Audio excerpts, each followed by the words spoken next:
The woman had always been skeptical about the supernatural, but that changed when she saw her own doppelganger staring back at her in the mirror. It was the middle of the night, and she had gone to the bathroom to wash her face.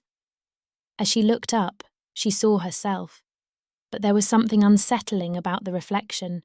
The eyes were dark and hollow, and the face seemed to be twisted into a sinister grin.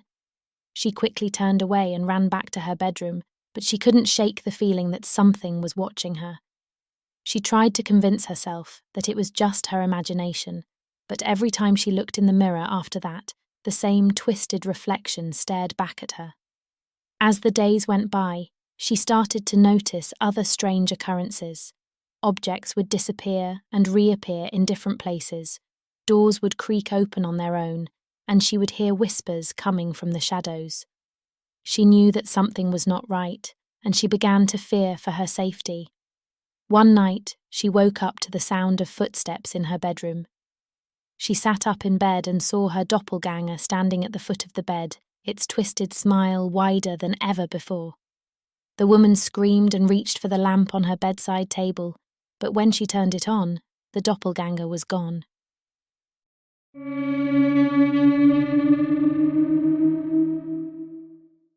The abandoned warehouse had been a topic of rumours and speculation for years.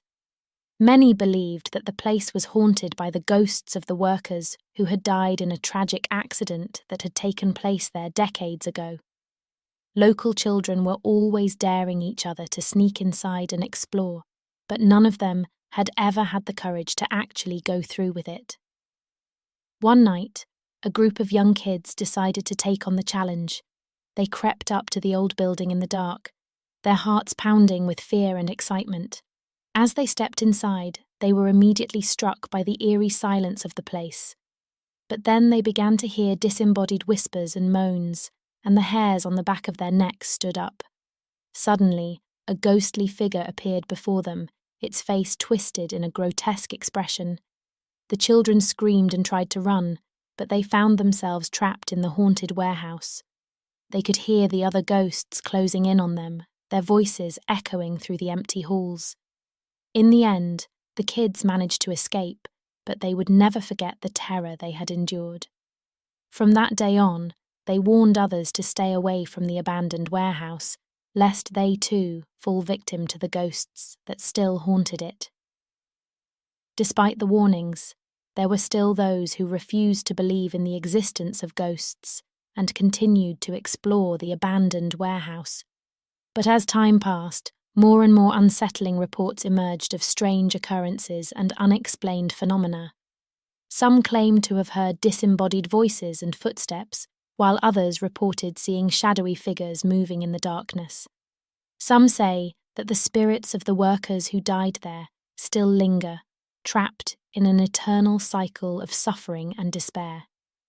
Others believe that the ghosts are simply the product of overactive imaginations, fueled by the rumours and legends that have grown up around the warehouse over the years. But for those who have experienced the eerie silence and supernatural presence of the abandoned warehouse, there can be no doubt that something otherworldly haunts its halls. And though the building may stand empty and derelict, the ghosts of the past still cast a long, dark shadow over the city, their legacy forever etched into the fabric of the community.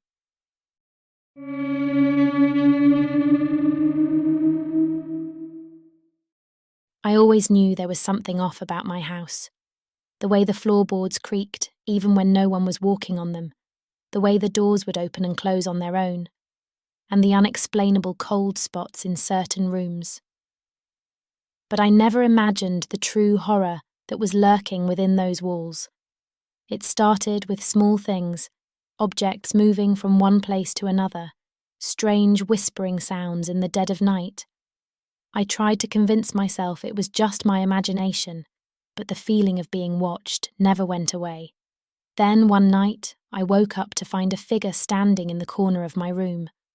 Well, really, all I could see were glowing eyes that seemed to pierce through me. I froze, unable to move or even scream for help. From that moment on, the haunting intensified. Doors slammed shut with a force that seemed impossible for something non-human, and I would often feel a cold breath on the back of my neck. The scariest part was that it seemed to be getting stronger, more aggressive, as if it was feeding off my fear. I knew I couldn't live like this anymore. I had to leave the house, but part of me worried that whatever was haunting me would follow. Even now, as I write this, I can't shake the feeling that I'm being watched. The horror of my haunted house will stay with me forever.